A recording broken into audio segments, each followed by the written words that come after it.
This week we jump right into the text and begin our cultural context analysis of the myth of the model family.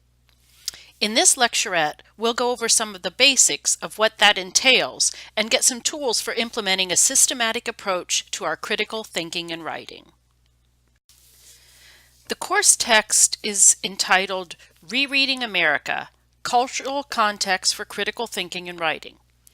And one of the overarching organizational strategies for the text is the concept of cultural myths. Last week you selected a video to get a brief overview about the concept of culture. And so this week we'll be taking another approach as to how cultures create and promote myths and vice versa. So what is culture? This image of an iceberg has often been used as a metaphor of what culture is.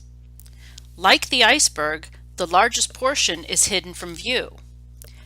The peak of the iceberg, or what is observed, is merely those artifacts that we normally associate with culture, such as food, music, dance, clothing, language.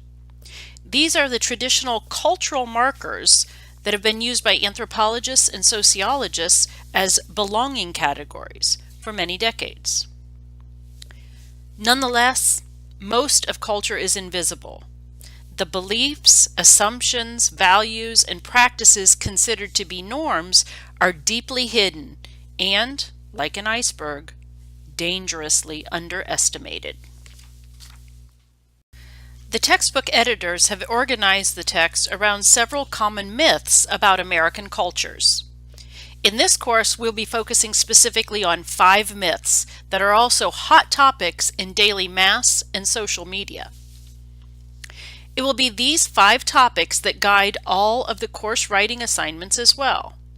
However, as critical thinkers, it isn't enough to just know about the myths. Rather, we will be assuming the roles of cultural mythbusters.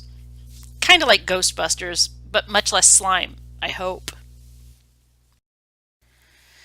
Unless we've been living under a rock for the last 13 years, we're all likely to have heard of the popular TV show called Mythbusters.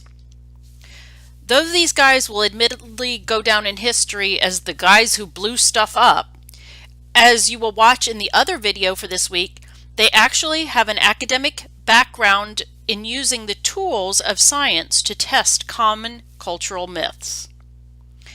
While the hosts caution you to not try things at home because explosives, in this course you will learn how to become what you call experts at cultural myths by exploring if they are plausible, confirmed, or pretty much just busted. Rather than stunts and explosives, we'll be using the tools of critical analysis. Last week you read the introduction in the textbook, which talked about what critical analysis is.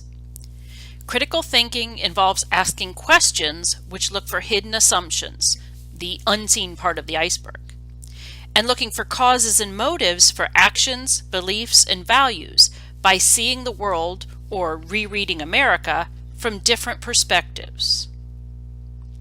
So how do we do that? I found that 3 questions get me started pretty well.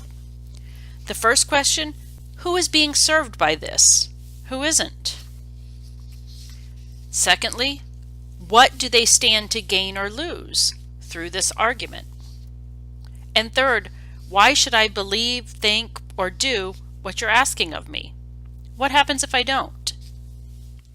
These are the questions that provoke my curiosity.